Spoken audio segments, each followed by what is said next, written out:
naimbag nga alda to'y manen kakapsat iti apo kita tayo ituloy iti adal tayo ngayon tayo rinugyan iti napalabas ng Domingo about ijay kung natin nga the means of grace kita narugyan tayo pinagtutungtungan about iti grasya ni Apo Diyos kas kuna tayo ada iti common grace ken ada iti redemptive grace ni Apo Diyos kuna tayo nga common grace dagiti gagangay nga grace ni Apo Diyos mabalin nga para iti amin nga tao ngem iti redemptive grace ket dagiti naipaay dagiti anak na nga iti pungana pa lang kita pinili na nga makipag numara katikito yung grasya na nga panakisalakan kit iso nga dadagito yung the means of grace kung kunatang pag-aadalan tayo so dagito yung dagiwagas nga naipaay tapno agtultuloy manipod iti na isalakan tayo kita mausar na kitoy tapno agtultuloy tayo iti panakapalintag panakapadaktal iti pamati tayo kas makipagpagna tayo kini Apo Dios iti dayto nga biyag kita as naibagak ada iti upat nga intay pagtutungtungan ket nalpas tayo jay imuna the word or the study of the word nadal tayo iti last Sunday nga sasao ni Apo Dios ket isu iti nakitaan tayo nakabasaan tayo nakaamuan tayo no asino tayo iti sangwanay ni Apo Dios ken isumat iti nakakitaan tayo iti redemptive grace redemptive plan ni Apo Dios kanya tayo ket naadal tayo nga tas kunanay ijay 2 Timothy 3:16-17 dayta iti usar iti sasaw ni Apo Dios nga the Biblia nga awan iti magungun na tayo han tayo nga mapakinabangan dayto nga sasaw ni Apo Dios ti panagdakkel no han tayo nga adalen kasi dagiti ket pagbagana ti dagiti benefits ti Biblia iti biag ti anak ti Dios kas kunanay jay dayto nga Bible is profitable for teaching, for reproof, for correction, for training in righteousness, so that every Christian may be complete, equipped for every good work. So, kailangan tayo iti sasaw ni Apo Dios. We cannot grow in godliness no awan iti sasaw ni Apo Dios nga dadalin tayo. Okay, so no kastagarod ket pasapol nga ti sasaw na Apo Dios ket mabasa maipaadal halang may paadal may bihag o maabsorb pa lang may bihag pagkati anak na kena ita aldaw kita adalin tayo mandajay sumaruno means of grace wherein we are being continually sanctified or grow as a Christian, and that is devotion to prayer or the prayer itself. What is prayer? According to the Bible, what is prayer? The Bible tells us that the Bible is the means through which God speaks to humanity. Prayer is the means through which we speak to God. So, adu dagiti passages nga mabaling nga maadal ng may bagbaga ti Bible about prayer. Daytoy laeng ti wagas nga makitungtong tayo kini Apo Dios.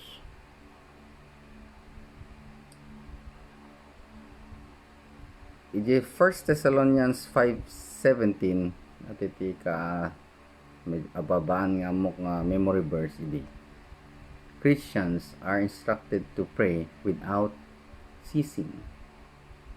Hanta yung agsardeng nga agrarag 1 Thessalonians 5:17. Okay. Kasi isula ang Diyos ko natay tatay, isula ang tiwagas nga datayo makitungtong kiniapo Diyos ken uray iti paki converse met ni Apo Diyos kanya tayo iti puso tayo anya ti aramidin tayo nagkararag tayo. When we pray, we offer in our prayers adorations. And say adorations. Di pa nagkararag tayo, mag-magnify tayo, adore tayo ni Apo Diyos, nga pinati tayo. And even in our prayer, there's confession. We are confessing even the sins that we have. We also in our prayers, it contains thanksgiving, panagyaman. Anya pa in our prayer we intercession, mga ibabaet, and even supplication.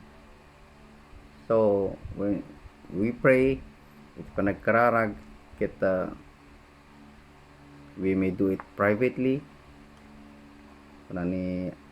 Kung na di Bible, when you pray, you go to your room. Ni Apo Diyos lang tayo makikita sa private prayer. And even there's also congregational prayer. Okay. So when we pray as a congregation, when we pray as individual, okay, still those content of our prayers yung bagat tatay. Okay, ano pinagkararag? Anytime pray without ceasing.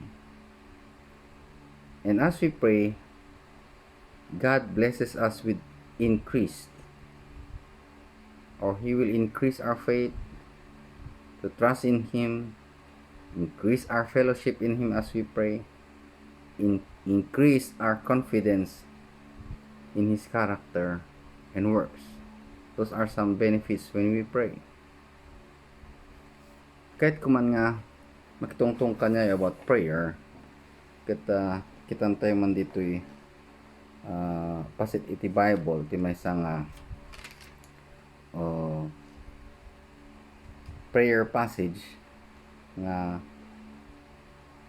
insuro mismo ni Apo Jesus kadagiti adalan na iti adda ditoy. Okay, so kitantay ditoy Luke 11 verses 1 hanggang 4. And it come to pass that as he was praying in a certain place, when he ceased, one of his disciples said unto him, Lord, teach us to pray, as John also taught his disciple. And he said unto them, When you pray, say, Our Father, which art in heaven, hallowed be thy name. Thy kingdom come, thy will be done in earth as it is in heaven. So in earth. Give us day by day our daily bread, and forgive us our sins, for we also forgive everyone that is indebted to us. And lead us not into temptation, but deliver us from evil. So, mismo ni Apo Jesus, kita insuro na, no? Dahito yung kahit kuman nga adalin tayo dahito nga passage. So, ti may isang lugar Tahan nang naibaga dito kana na nga idi nalpas ka nagkararag na apo tayo nga sa Kristo. Siguro dagiti adalan na dito binubuyad ni Apo Dios nga nagkarkararag. Mabalay dining dingeg da pay iti inkarkararag na. Ngim idinalpas when he sees one of his disciples said unto him, Lord, teach us to pray, as John also taught his disciple. So, hanga nagpakaasin ni may isang disciple ko na nga, suranda kami mamat nga kararag. Okay. So, tiday ito nga, apasit iti Bible, kit tiinsuro na dito ikit han nga dayto iti ikararag. No tikit ti dayto iti kasla no kasano agkararag. Suro na how to pray. Yeah. So when you say how to pray, dayto ikit may sanga guide. Yeah. Skeleton. Okay. No kasano tayo agkararag. Kasano tayo agkararag kini Apo Dios. So teach us how to pray. So in verse 2, kit simungpat ni Apo Jesus kuna na, when you pray, no agkararag kayo urod kastoy.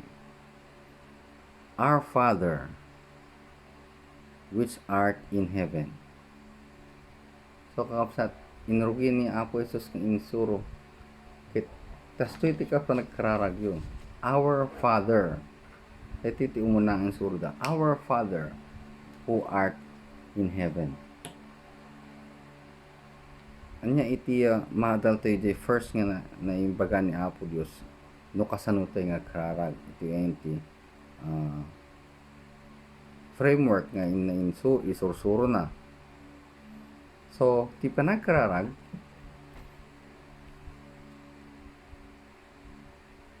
we are addressing God in a very intimate nga regard panang-address tayo, our Father. Awan ti kaasit gan nga panang address tayo ti may nga Dios no dikit di inyarag na iti may nga Ama. Okay, it is the most intimate to address God when we pray.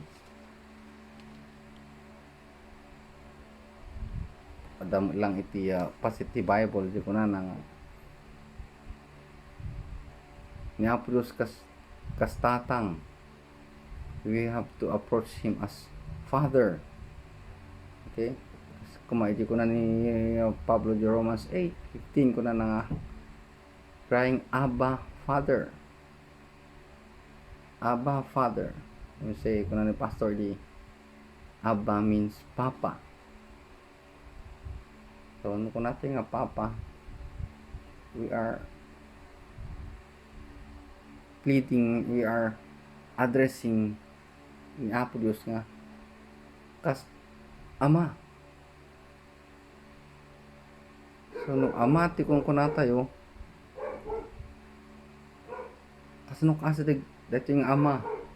So, ano kunatayo yung Ama ni Apo Dios, awanin iti lapad, awanin iti mas asidig pay, awanin iti rason nga mabuting tayo, Ama tayo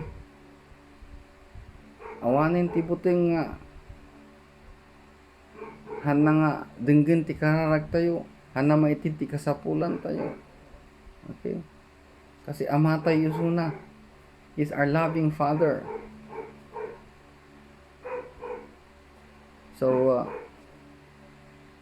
it's very important to think nga daytoy pinagkararag tayo, we are talking to a God. Kit address tayo kasno kasidig as a loving Father.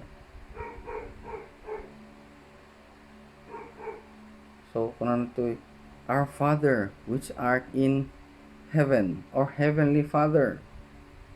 Ket sumaron mo ako na nito'y hallowed be thy name. So, first, amo tayo nga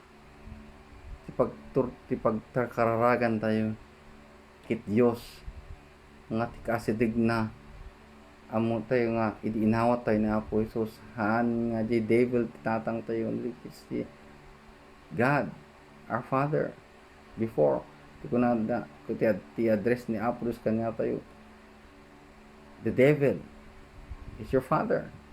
Hindi insalakan da tayo, he is our Father. Kit amo tayo nga kunan na Bible. A father love his son.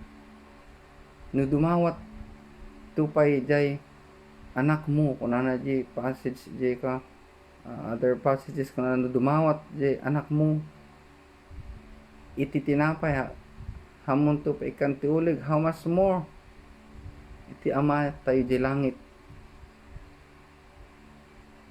how much more. So that is how intimate our Father is. When we pray, the atmosphere is we enter boldly into His presence. Why? He is our Father. Awan tibain tayo. Why? When Jesus died, napigisin the barriers ijayin awanin dagiti papadin nga isuda iti mangidaton kadagiti mabalin nga ibagatoy kini Apo Dios tatan we are free, we may freely call Him Father, we can freely enter boldly into His presence as Father. And the second, here is hallowed be thy name. So that means after knowing that is our Father, hallowed be thy name. Dahil hallowed ko na naman baling ay simplify tayo. Hallowed as holy be your name. Knowing that He is our Father, now among tayo nga daytoy nga tatang tayo is a holy Father. He is a sacred one. Isunakit nalintag. Isunakit nangato ken you give highest honor above all things. Kasi kumbaga ko nang mga ama sika iti kangatuan ken madaydayaw. Okay? Sika ti ama ken madaydayaw. Hallowed be thy name kunana dito. Okay? So pakita na dito nga ada iti respect tayo, although we are bold to enter into the throne of grace, but in reverence, in respect, because He is a holy Father. Okay? Hallowed be thy name. The word thy name.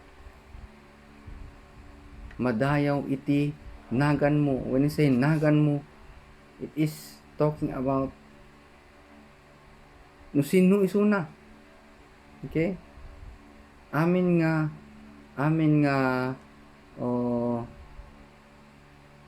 si bubukol nga pagka Dios na. Okay? Ti power na, iti authority na, ti trabaho na, aming attributes na, it's all in His name, embedded in His name. So masapol nga dayawon tayo dahito nga Dios when we go in prayer. Hallowed be thy name. Okay? The same as holy is your name. Alright. So naging balance iso na mapantayo nga free kin Apo Dios as our Father, but dapat makita tayo nga ti Dios tayo is a holy one. nga hanak kahit tibasol. Okay.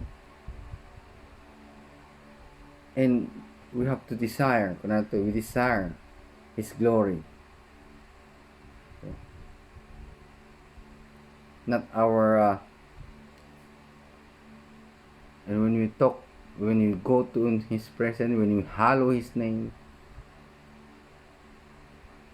dapat nalinis tayo. Okay. Aramid tayo. Di pa nakamu tayo, kaag-balance ko ma. Doktrina tayo. Kintipan kintibiyag tayo. Kit talaga Christian. Yan nurot to hallow His name.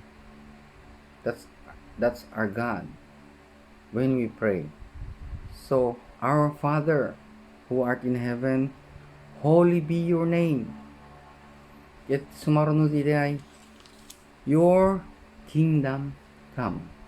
Ano kaya na sonda ito, your kingdom come. Kingdom. Na papadal ti pastor tayo about the kingdom. So, when we say, your kingdom come, kita yak acknowledge tayo iti kina sovereign ni Apo Dios. Kung say kina sovereign na Apo Dios, kita He is in charge of all things. Awanti hanang ma-control. He is in control of everything. That's the sovereign God. He is completely sovereign. So ito yung banda mapantay iti submission kina Apo Dios. When we pray, we have to submit to His kingdom. Okay? So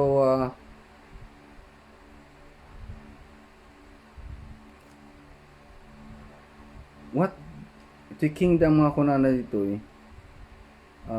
no kunata nga kingdom gayam kita ada iti kunano kingdom ni Apo Dios, ada di universal kingdom na ada di kunata nga redemptive kingdom. Okay, sila di grace nga tungtungan tayo tatay, ada ti common grace, ada ti redemptive grace. Even that kingdom, the kingdom, it's the universal kingdom is the universal kingdom, how God rules universally, while redemptive kingdom is how God rules every lives of Christians, how God controls every details of believers. Ngayon salakan na, that is the redemptive kingdom. Okay? So when we pray as children of God, okay, we ought to pray that His kingdom may advance.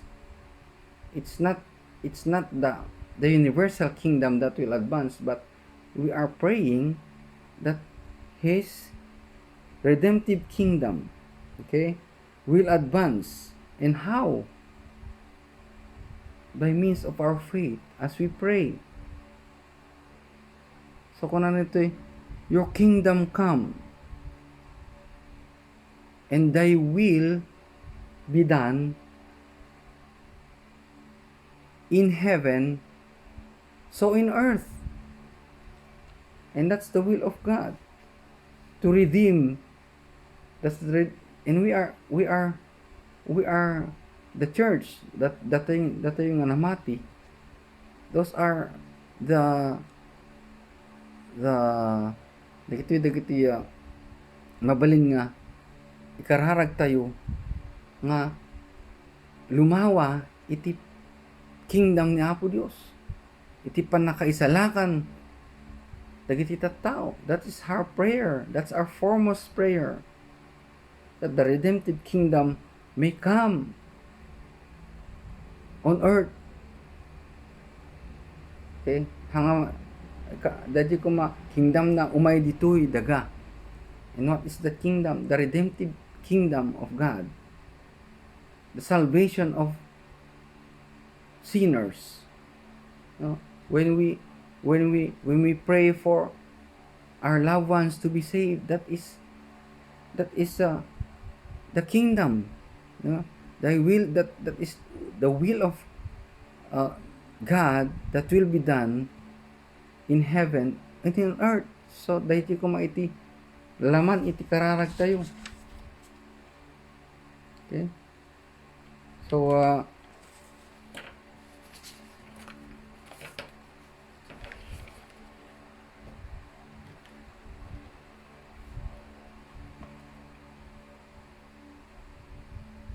that is, as Christians, dahil iti laman iti kararag tayo. Thy kingdom come on earth. On thy kingdom come, thy will be done. Mapasamak kuma in as in heaven, so in earth.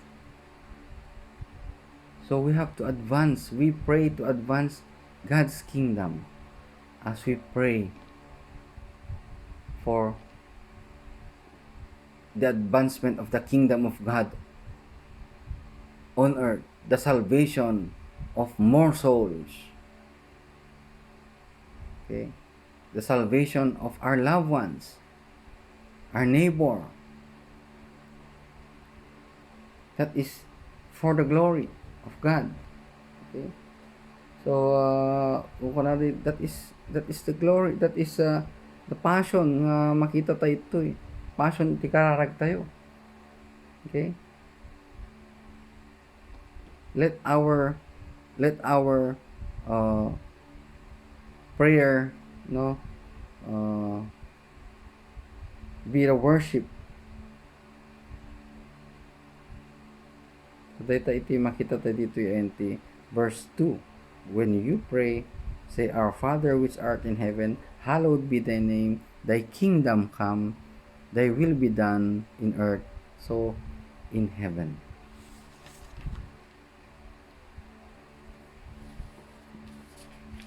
Ket ti sumaruno dituin, sumaruno dita, kita verse 3. So no obserbaran tayo ti verse 2, ket mapantay ti verse 3. Awan iti verse 2, awan tayo jay. Only for God, the advancement of God's kingdom. Okay, adoration of our Father, addressing our Father, how close to us to the Father.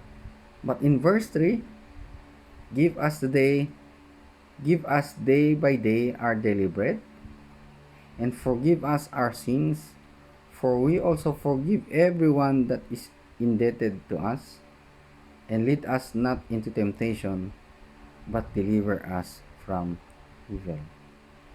So kakabsat dati verse 3 and 4 ket dagitoy ket tungpal dagiti promises we pray, but God promises all of these things. Kunana ijay verse 3, give us day by day our daily bread. Ket kunana mo ti Bible, itid nan tupay iti kananda kita sparrow, how much more kanya tayo ng anak na. It says even that my God shall supply all my needs. So nai-promise na kita, we just amutay, we are just claiming, because they are promises of God. Oray dahiti ko na and forgive us our sins. Anyati ko na dyan, if you confess your sins, your Father is just and faithful to forgive us. It's promised. When we pray, He will just fulfill those promises and forgive us and lead us not into temptation. God You will not be tempted. Kunana mo't ijay. So, it's really a promise ito nga kunatay when we pray, these are promises to be claimed. And imbaga amin ni Apo Diyos dagito. And lead us not into temptation. Handa tayo nga. God will not be tempted. Will not tempt us. He will allow trials for our to strengthen us, but He never tempt us. And He will deliver us from all evil. So kakabsat, this is a prayer nga mabalin nga naadal tayo no kasano tayo nga agkararag. Okay? First, ito'y ti makita maadal tayo dito yung ti basur na Apo Diyos. Daktak ko, ije emphasis na ije enti ko verse 2. Kuna na nga, we have to adore. Kaslan na imbaga nga amin na gito 3 and 4. Amukon na gito nga kasapulan nyo. Tilang arami din tayo. Kit we have to yield in the redemptive purposes of our lives when we pray. So, anya dagiti purposes ni Apo Diyos kadagitoy biyag tayo. God knows our needs. God knows what is tomorrow. Okay. As Christians, iti akaman tayo kita just worship God even in our prayers. Okay. And God promises kung ano pwede if you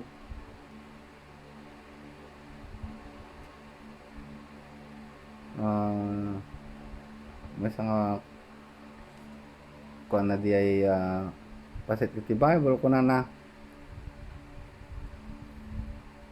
seek ye first the kingdom of God and all these things shall be added unto thee. So, kung na nga seek ye first iso di iti verse 2. Okay. Advancing the kingdom of God, and all the things that we need will be provided. It's the Lord's obligation. So nati nakamu kada kita as long as we are doing what God owed us to do.